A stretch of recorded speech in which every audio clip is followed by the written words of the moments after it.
All right. And here we are for episode 3 of Dualistic Unity Social. I really like these episodes. They're quick, they're punchy. We kind of get right to the point. This morning, we're doing it right before we do a Patreon Tier 2 group.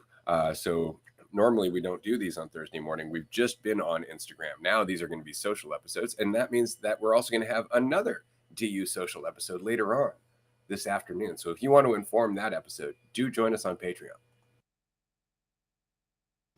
Yeah, no, it's cool, and shout out Restream for this setup we got here because it's a lot of fun coming on and still being in the same sort of podcast feeling environment, and yet being able to be on Instagram and Twitch and YouTube and everything at the same time. So yeah, these and doing 2 today. That'll be fun. So feel free as always to comment with questions and thoughts and any insights that you're having, and hop on Patreon. We do have a tier 2 group right after this, and you can get a 7-day free trial. So it's totally free. So there's nothing stopping you from at least giving it a shot, because those groups are always a blast, and everyone hops on and just shares a bunch of good shit, and people share things. It's not always me and Ray answering stuff. It's everyone interacting with everyone else and sharing things and helping each other out. So yeah, if you've been on the fence about Patreon,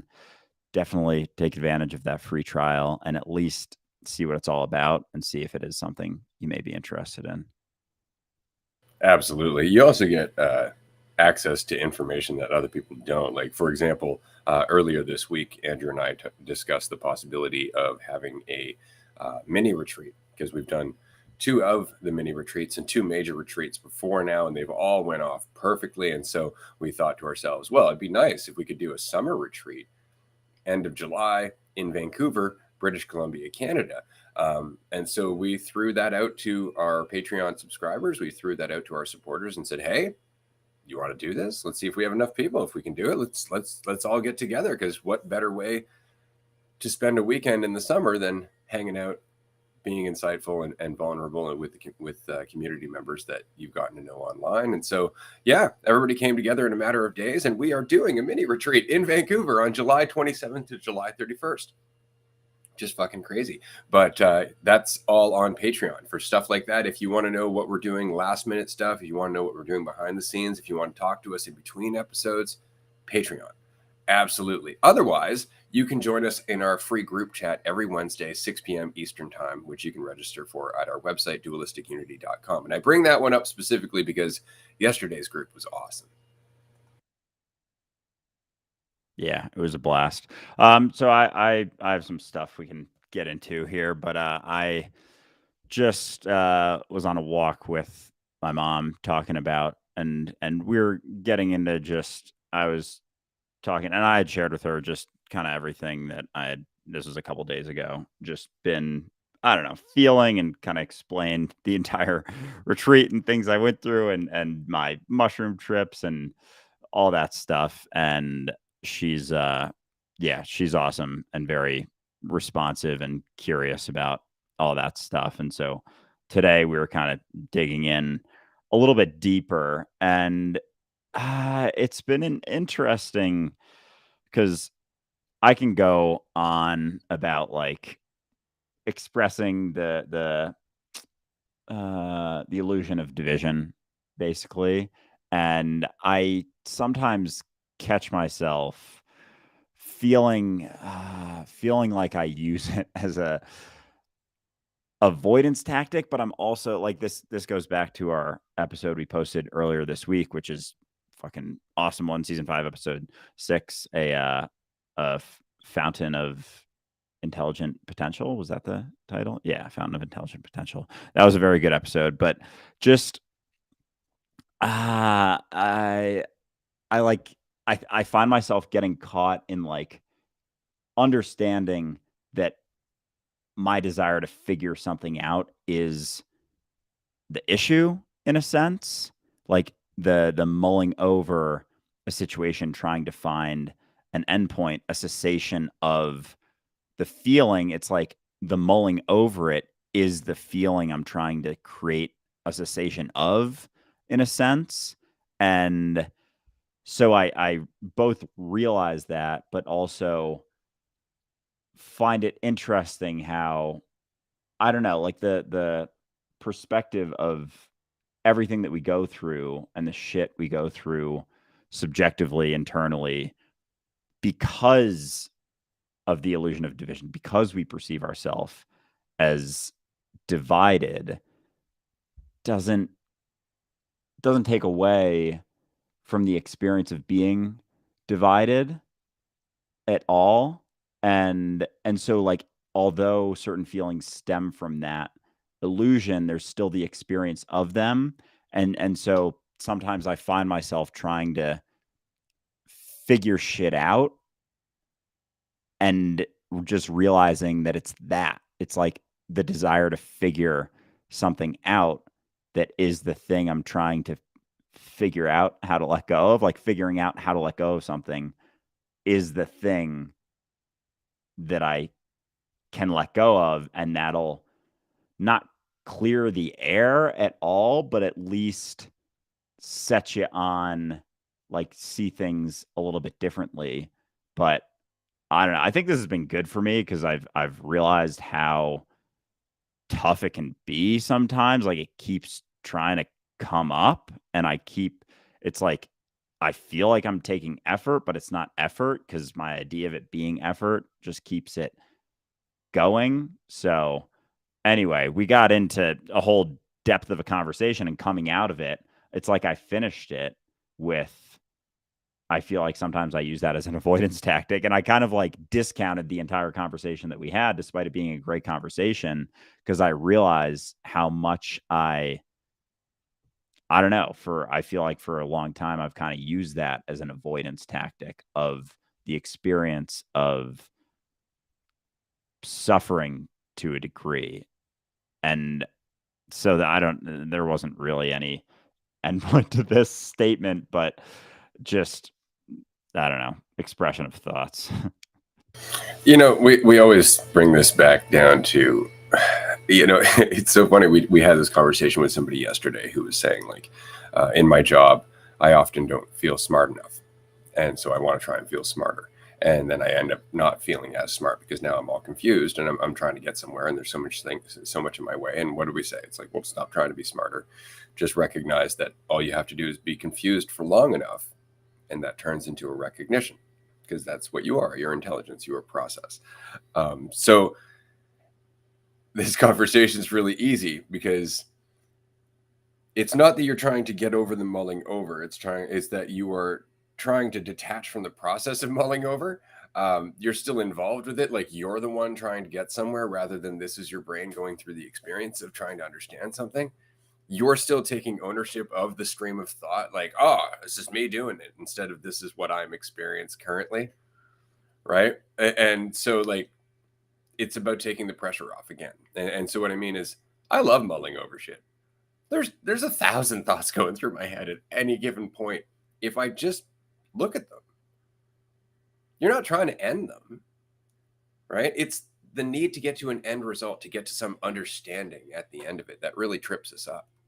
It really is. And it's just because you're never going to get to an end point. You're never going to get to a final understanding of everything. Your brain's always going to continue to process, always, as long as you are alive and experiencing things, right? And it's always going to process it through thoughts. It's always going to process it through all of these concepts that you've learned to use over time. So as soon as you focus in on that stuff, you're like, oh my God, I'm working all this stuff out. It's like, yeah, well, that's the experience of the thoughts because you're soaking yourself into them, right? And that's okay. I do that shit all the time. I have no problem getting a little frustrated, getting a little sad, getting a little upset about things, taking things a little too seriously. It's just that I have a sensitivity now to when that's getting out of hand.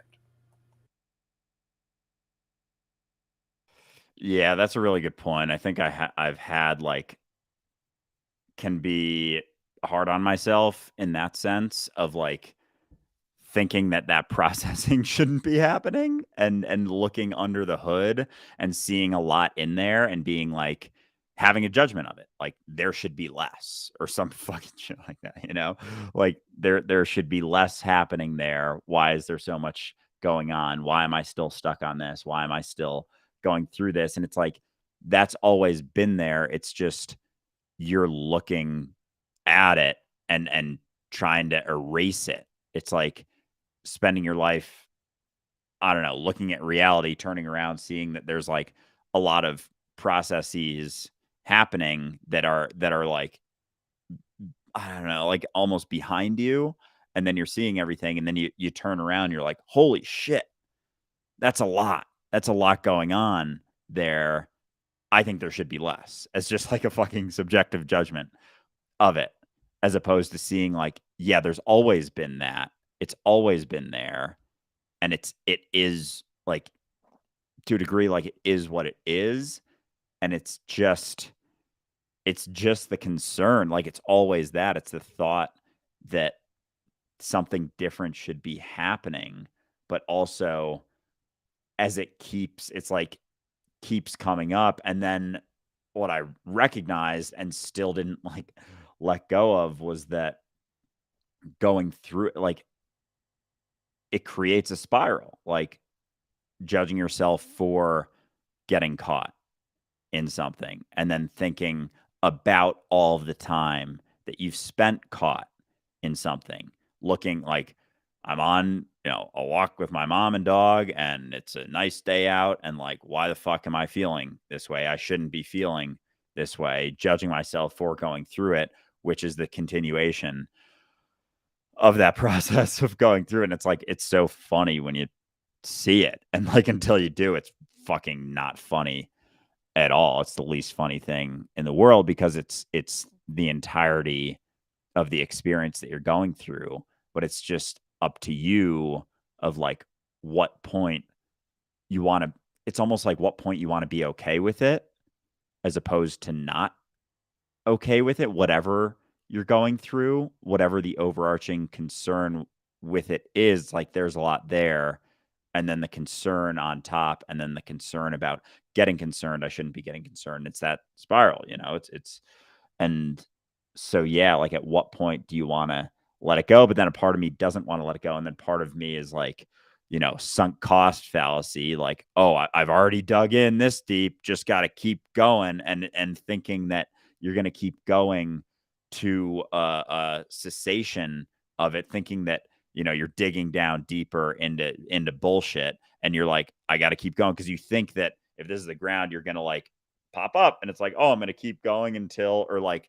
you're digging into the world and like, oh, if I keep going, I'll get to the other side. It's like, no, you're just continuing to dig deeper straight down into bullshit that you're continuing to spiral through, thinking that there's a spot, a depth that you get to that's it, as opposed to the depth of that being like, the extreme shit that people do when they're going through a bunch of mental anguish. Like that's the end of that digging. And I don't know, I forget that sometimes, I guess. And despite being able to say all the words and do all the shit, like it's still, that's not it, because the words aren't it. And like the knowing of what to do isn't it. And that's, I think I was having a conversation with someone recently just about how it's funny how one of my friends, his one of his family members is like a relationship therapist, and he was saying how ridiculous it is because she's had like a bunch of failed marriages, and yet she's talking to people about how to fix their marriage. And that's kind of like, as silly as that seems, like that's kind of how I feel. Like if someone else came to me with the same shit that I was going through, I'd probably have shit to tell them. And yet, because I'm taking ownership of this, it's like you can't look at it from the same point of view as long as you're the one taking ownership for it. Okay. So there's a bunch of stuff I've got here. It's going to be somewhat frustrating how lightly I take all this, but I'm telling you right now, it's the secret to it. And there is a reason that I have the nonchalant attitude towards my own awareness that I do. It's because it becomes as heavy as I perceive it to be. So that's super useful to know. When you have a movie running in the living room and it's on the TV and somebody comes in and they want to talk to you, but other people are watching the movie, so you walk a little bit away, but you turn the volume down a little bit, right? If you turn the volume down a little bit and you've walked away a little bit, did the movie stop playing? No. Okay, so that's kind of what I'm saying here, is that what you're looking for is an either or perspective. You're like, either I'm in awareness, in the present, focused on what's happening right now, or I'm in the shit. And I would like to introduce a third option, that they're both happening at the same time. And the only thing that you get to do is decide where you're focused. Are you close to the TV listening to it, or are you walking away and turning the volume down a bit? Doesn't stop it from continuing on. This is where we make the mistake. Like, you were like, I don't want to stop thinking about it because there's got to be some resolution. It's like, there's an insight in there for sure. What makes you think you need to be participating in that process in order for that insight to come to the surface? It's already processing. You're already processing. It's just that now you're getting in there, like, oh, I got to focus on these thoughts. Otherwise, it'll never result in something. You don't think your brain knows how to survive. You don't think your brain knows how to process information and context. It's been doing it your whole life. And so you don't always have to be in there playing with it, focused on it. You can be. In fact, it really has gravity.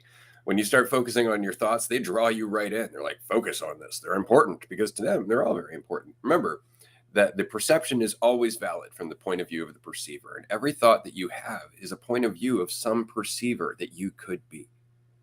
So as soon as you focus on the thought, you become the perceiver that thought is trying to embody. And then you perceive it the way that it is a part of. It's a whole thing. It's not like you can just look at the thought from outside and not suddenly be in the thought. It's like going into a whole world where suddenly you have a part to play. Or you can step out and let all of those worlds exist within you. Let all of those possibilities exist within you as they process, as your brain tries to understand who the hell you are and what this is all about. And it never will. It never will. It's not supposed to. It's supposed to continue to process. That's the whole thing. Now, you can pay attention to it and worry about it, try to find some resolution, or you can accept that it will never stop, that there is no resolution, that all there is this ongoing, deeper recognition. That's it. And so this ties into a question: how do you handle it when it gets out of hand? Responsibility. Responsibility and sensitivity is really the two things. Like, I can feel when I'm getting caught up in my thoughts now. That wasn't always the case. All of a sudden, I'd be in them for days going, Jesus Christ, what the hell happened in the last few days? And it's just because I'd get so caught up in the emotions and the urgency and the resolution and all of this stuff. I needed to solve it, needed to find the understanding of these thoughts. And so when you're in that, all you can do is recognize that you're learning what confusion feels like. That's what it is. That's what the path to self-awareness is going through confusion. The steps of ego development are just other layers of confusion. False certainty upon false certainty upon false certainty until finally you're old enough to accept uncertainty. Right? And that's where you find clarity. It's not an escaping the uncertainty, right? It's an accepting the uncertainty and allowing yourself to be intelligence processing that uncertainty. And so when I get carried away, I go, oh, I'm doing it again. And then I laugh at myself. And that's pretty much it. That's as easy as it is I'm doing it again. I'm doing it. Not anyone else, not anything else, because it's just me. And I laugh. And I carry on and I focus back to what's real. Because the only thing that's happened is not that I've made a mistake. It's not that I'm suddenly, oh God, I'm thinking about things again. No, I'm focused on thought again. I haven't done a single thing wrong except just direct my gaze over to the chaos a little bit more, and I got sucked into it. And the best way out of it is to relax and recognize it goes on without you. So you don't need to be paying attention to it. You've never had control of it. All you've ever done is add distortion to it. Just relax. And like I said, it's annoyingly nonchalant, but it works. Yeah, and I even felt that, and it's funny because like, I'll get on these calls and just be in the experience, and, like, all of a sudden, all whatever shit I was going through before, whether it's a Patreon group or a podcast episode or a live stream, like I come out of it and the shit I was going through before it just like isn't there anymore because I or it, and that's I guess it is like it's still there. It's just I shifted my gaze. And because right now, like I'm sitting here listening to you going through going through this experience, like those things aren't there that were there an hour ago, or I'm not focused on them anymore. And so I'm not feeling them. And it's like where they go, I gotta and then a part of me is like, I gotta figure it out. But it's I don't like being involved in the situation that you're in, that's shifting your gaze, being focused on what's actually real, focused on what's actually happening is the shifting of your gaze. They don't go anywhere.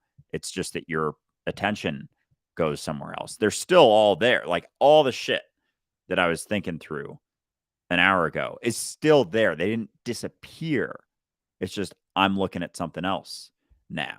And I even was feeling that sort of thing. And there was so I was feeling like, oh, I can just shift my attention. And then part of me like wouldn't let myself, and I'm talking like I'm two fucking entities right now, but part of me wouldn't let myself exact like part of me wouldn't like I could feel that and then be like I would be like no I gotta keep digging into this and part of me was like feeling a little lighter and there's like no you can't you gotta figure this out and it was like I would dive back in to it but a big part of it too is just the assumption of like I'm going through something like even that and we talk about when I've said it so many times when someone's talking about being in a rut or being in a lull. It's the idea that you're in a rut or a lull that's providing you with this false certainty that's creating a continuation of the process, despite that assumption that you're quote unquote going through something right now being bullshit. Like, it's not to say the experience of going through something isn't not bullshit, but what are you looking at? And you're just continuing to look at it. So you're interpreting it by looking at all of that shit going on in the background as going through something. But if you shift your gaze, oh, all of a sudden you're not going through something as much. It's like you're still going through shit. You're always going through something, as you said, like different. It's not awareness versus going through the shit. It's both at the same time and also neither because those aren't even things that you can conceptually understand. Like going through the shit is a conceptual assumption. Being aware is just an assumption of something. So it's always both. Like there's always both of them happening all the time. It's just where is your focus? Where is your gaze? And so I think just I'm realizing the more we talk about this, how much I had the assumption that over the last year and a half, 2 years, 5 years, that there was less shit. It was like it went from a lot of shit and a little bit of awareness to a lot of awareness and a little bit of shit. But it wasn't even that. It was just my focus shifted away from focusing on the shit all the time. Like I would spend my entire days focused on the shit. That shit hasn't gone away. Like it's always still there in potential. It's just where your focus where it lies. And so it's always both. And yeah, as you said, it comes down to that responsibility for it and understanding that like it's still going to be there whether you're paying attention to it or not. It's like at a I don't know, like there's a coffee shop in New York, like a really fucking big Starbucks that has this whole like it shows all of the processes of the beans going on. It's like something you can look at. It's like I don't know, people like watching that. And it's all this shit going on. It's like it's behind like a plastic plexiglass wall. And it's like you can look at that or you can see that that's always going to be going on. And if you're sitting there with someone like be involved in the conversation, like all that shit is still happening. That doesn't change. It doesn't settle. It doesn't even calm down necessarily. Like it's still going through the same exact thing, whether you're paying attention to it or not. And it doesn't need your attention in order to continue going. It's going to keep going. It's going to keep processing, whether you're paying all of your attention to it or not. You know, I've said it before, and I've said it 1,000 times, and I'm sure I'll say it 1,000 more times. Our biggest obstacle is our fucking self-image. It really is, because we actually have this idea of ourselves, like even right now. Okay, so I've introduced the concept of you not only being here in what's happening, but you also having the simultaneous process of whatever your perception of what's happening is. Okay? That is still underselling what's happening. It's not just that you're here and you have a perception of what's happening that's also happening. You have all perceptions of what's happening that are also happening. You can access all different perceptions of what you're going through right now. So all of a sudden, reality becomes not just what you're going through, but how you look at what you're going through. And if how you look at what you're going through is an infinite spectrum, then there's infinite things to look at and be aware of. But that means in order to access that spectrum, you have to be willing to look at certain parts of yourself, like the parts that are driven by fear or need or desire or a sense of lack. Because it's the only way that you can be aware of how much influence those perspectives are having on all of the other perspectives and the process as a whole, because you're avoiding. Every part of yourself you avoid gets bigger.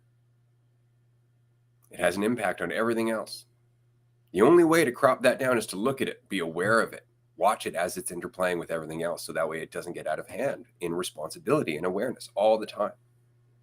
And so we have this idea like, oh, okay, so I'm thinking about my shit. That's all that's happening. It's like, man, okay. You're thinking about your shit. That's what you're focused on right now. You're also thinking about all the things that are going well for you, which you're not focused on. You're also thinking all the things that didn't happen, which you're not focused on. You're thinking about all the things that could happen, which you might not be focused on. Right? You're also focused on what's happening right now, which obviously you're not focused on. You're just focused on one perception. And because you're focused on that one perception, it's drawn you in, and now you're the perceiver experiencing the perception. Because that's the only way to experience a perception, is as the perceiver that matches it. And then we have an idea of ourselves, and it locks us in it, like we're in a room that is an illusion. And it's not until we go, oh right, I made another room, that the door reappears. So, so you mentioned looking at it.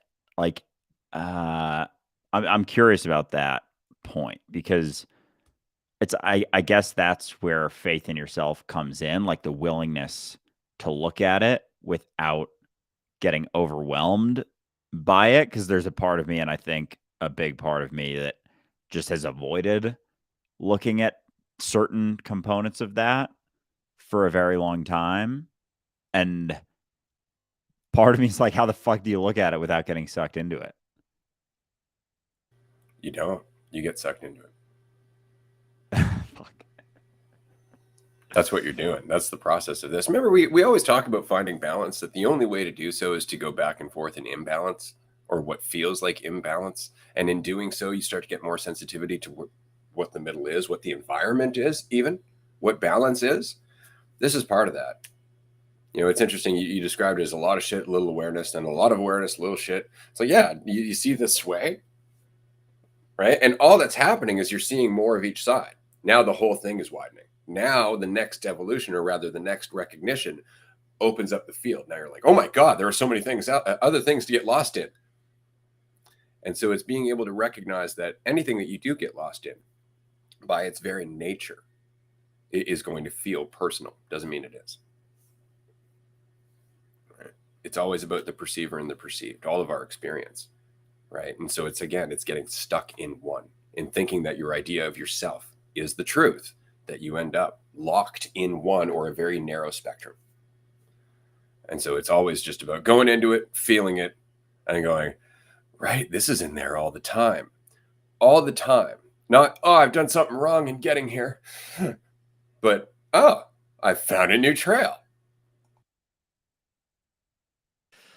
Yeah. Okay. Something else in regards to this that I've been feeling is, uh, so like over the last while, couple years, I've recognizing that I'm not what I think has helped, and there's a part of me that's like started to translate that as an avoidance tactic, but it's not, because like that's been my go-to strategy whenever shit comes up, is like, oh yeah, but I'm not that. And then it kind of, there's like a cessation But of how it. And quickly? See, I'd say you're yeah. testing your tolerance, right? Like, I won't immediately remind myself I'm not that anymore because I'm not afraid of the experience, right? So we spend so much of our time getting sucked into it that immediately telling somebody, like, you can come up for air, they're like, oh, and they come up for air and then they almost never want to go back under the water. You know what I mean? Because they spent so long feeling like they were going to drown. So it's getting over the fear, it's being able to go into it. And this is why psychedelic experiences are so useful. It's because all of a sudden you're immersed in the possible perceptions that you could hold on to. The uncertainty is there, the freedom is there, the whole shebang is there, and you're not holding on to your narrative, so you can just go in any direction you want based on whatever it is you're holding on to or whatever it is you get caught in, right? And so the more you practice that, the more you recognize, like, right, even if I get caught, though, it only lasts for so long, right? It really is faith, like understanding that you're always in process, that you're always refining this, whether you understand you are or not, so long as your intention is to do so. Because what sets us up for failure is our determination to stagnate, right? But if you get caught and then later on you're like, oh yeah, I got caught, and it could take years, it could take months, it could take weeks, it could take days, it could take hours or minutes, and it really just comes down to continuing to go through it without fear.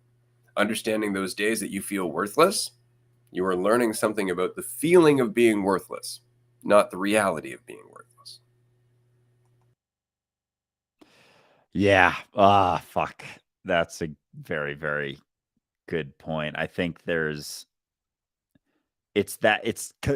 because it feels so real and all encompassing and all of everything being in it, that I think I just thought that wasn't it. Like I was being a failure if I got caught in it for a certain amount of time, as opposed to seeing it as a component of experience. Like, in order to know what feeling worthless or feeling like a dumbass or feeling like you have nothing to say feels like, you have to experience what it feels like. And it has to feel entirely real in order to understand it. You can't have like a half-assed experience of being in the shit. And so it's like, so then with that, without having so much fear of being in the shit, I feel like part of me wants to think like, all right, so maintain, 1% of this is still not it. But that you almost can't even do that. It also almost has to be, for it to be the entirety of your experience and the fullness of that experience of going through the shit, it has to be the entirety. So like, Your last how trip do is a perfect example. yeah. You learned so much from that, and it's because there was none of that governor of that safety of, like, I know it's not real, and you let it go. And as a result of that, you went as deeply into it as you possibly could have I guess, tolerated at that point, and you learned a truck ton, right? And that's the point: is the deeper you experience it, the more you learn from it, the easier it is to empathize with everybody, and the less influenced you are by this background stuff that you've actually now looked at, right? But that's it. Is you have to accept, in order to get that depth, you must experience the perception fully, which means the perception that you're a failure, that you're failing in the path. That is also a lesson. That is also just a perception, a result of a self-image that unfortunately all of us are suffering through because we don't look at it in the face. It's the only way to be free of it. It's the only way to look at everybody else and remind them that they can be free of it because you are. Not because you're telling them, but because you've looked it in the face, and it honestly just doesn't faze you. It doesn't frighten you. When somebody's like, oh man, I'm having the hardest week, and you're like, yeah, and it doesn't, like, you're not disagreeing. You're not like, everything's going to be all right. It's just like, yeah, that's part of the ride. Helmet. Oh man. Yeah. A lot of what, because there's been things you've said over the last year and a half that like sometimes I get it and I'm like, I know what he's talking about, and sometimes I don't. And there was uh something you said in Discover Transcendence that had to do, fuck, now I forget what it was exactly as you're going through that experience of being in the shit. It has to be all encompassing. It'll come back. But yeah, like understanding that you have to be able to go through it and face it and experience it to know what it's like, but it doesn't mean it has to sink you, but it can't be both. Like it can't be maintaining a degree of awareness in the shit, because that is the experience of maintaining a degree of awareness in the shit. Like in order to know the shit, it's got to be all the all the shit, and then you can, you know, come up for air when you recognize it, but then it kind of reframes that experience as an experience instead of a failure, instead of wasted time, instead of, and this is what we were talking with someone on Patreon yesterday, like that feeling of going through years of your life not recognizing that you're not what you think feels like wasted time. It's like, no, you just have a lot of experience into what it's like not having not recognizing that you're not what you think. So then, and then that allows you to understand that. That's another understanding that you now have, but it doesn't mean that it has to define the entirety of what you are and mean something. It's like a experience that you have, not what you are. So, yeah. That's interesting. I wanted to mention to everybody, because you brought it up. Discover Transcendence is a video that I made like 5 years ago or something. Wow, that's a long time ago now. It's 48 minutes. It just runs through a bunch of three things that your brain does that gets in your way all the time, only because you're not aware that your brain is doing it. So if you get a chance to check it out, it's on YouTube. It's called Discover Transcendence. Do that. In 5 minutes, we're going to be taking a break for 15 minutes after that, and then jumping on Patreon for an hour and a half call where you can jump on the call with us, talk to us, ask us questions, share your stories, share your victories, whatever it might be. We would love to see you there. It is very much worthwhile. There's a 7-day free trial right now. We do groups 5 days a week. And it's honestly just because I've been chatting with Andrew now for a year and a half. And as he said a few times in this conversation, he's like, you said things before that didn't click. He's like, I'm starting to understand what you said. And the only reason that's the case is because we're always going through what it is we're prepared to see based on what it is we've already seen. Like we are really a processing machine. We're always gaining more context as long as we're willing to keep our eyes open and continue to embrace the unknown or embrace uncertainty, because then we're expanding all the considerations that we're able to process at the time. And so you're going to be able to go back to season 1 and season 2 of the podcast. And I know, Andrew, you and I are going to do a commentary series on season 1 at some point. That's going to be a lot of fun. But all of these things, like you'll notice that they're the same insights. Context is going to widen.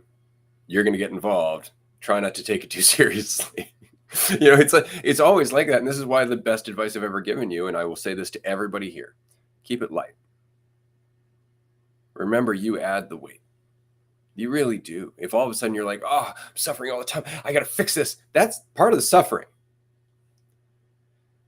It doesn't seem like it. You're like, I got to resolve this thought. No. The thought that you're attached to is the suffering. It's the perception of the suffering, right? So the only way out of that is to disempower it.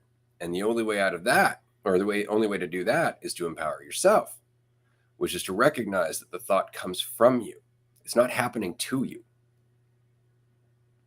You are not a victim here. You are the whole fucking experience, which means for the perception to exist, you must play the part of the perceiver. Which perceiver are you willingly playing, out of habit or otherwise? Yeah, and that understanding allows you to continue to see it from alternate perspectives, but when you're in it, it's like there's only the one perspective, or there's you feel like there's only the one perspective of feeling that way. But yeah, it's fucking nuts how it's like gotta be, and it's like not even that it's gotta be, because that's again settling on something, and it's as long as you uh want it to be, in a sense. So uh uh what the fuck? That's unreal. Oh man, that's fucking hilarious. Oh my god. Ugh. I got no words for that. I thought that was That's a good way awesome. to end the episode for sure. We are going to continue this conversation because it's important. It is really important as you start to understand the gravity that your perceptions really have, to understand that there is nothing wrong with being pulled into them. In fact, it's the resistance to being pulled into them that makes them stronger. Oddly enough, all of those experiences you're afraid of having pull you in that much stronger. They become much more of a force. You have to run from them, avoid them, build up defenses, all that. You're making them into something that they don't need to be. You could just look at them, feel them, understand it means nothing about you personally, but that it is just a perception of what it is you're going through. That's all it is. One of an infinite fucking spectrum that all seem valid when you're in them. That's the most frustrating part about it, is when you're in the perception you're in, you're like, this is the only perception that's valid. Yes, says the perceiver that matches that perception. Absolutely. Always. The perception will always justify its existence. You are playing a part until you recognize it's one of a spectrum. Then you have choice, because it's you. It's all you. But it's just that. So this has been a lot of fun. I'm going to throw the QR code up here for Patreon if anybody would like to join us. It's an 1.5-hour call today. A lot of fun. 5 days a week we do these groups, and we would love to see you there. I'm going to pass it over to Andrew. We'll wrap up, and then we'll see you very shortly. Yeah, I'm definitely interested in digging into the perception, and like you've said that before, like the perceiver will, or the perception will match what the perceiver is perceiving, or the point of view that the perceiver is taking. And like I don't even know if I necessarily fully understand that still. And yeah, it's crazy, like feeling like I don't even know, like unclear as fuck. It's like I can't even understand things that I feel like were obvious in other, I don't know, mentalities or times in my life. And it's Just got like, to be and confused long enough. yeah, I know. It's strange, but anyway, this has been fun, I'll say. I'll leave it at that, but excited to hop on Patreon in a bit too. Yeah, and understand, again, I understand my nonchalance is annoying. It's the only way I can pass it on. So I will talk to you in a few minutes. Thank you, everyone, for joining us. And as always, we'll see you next time. There's also another episode of DU Social later on today.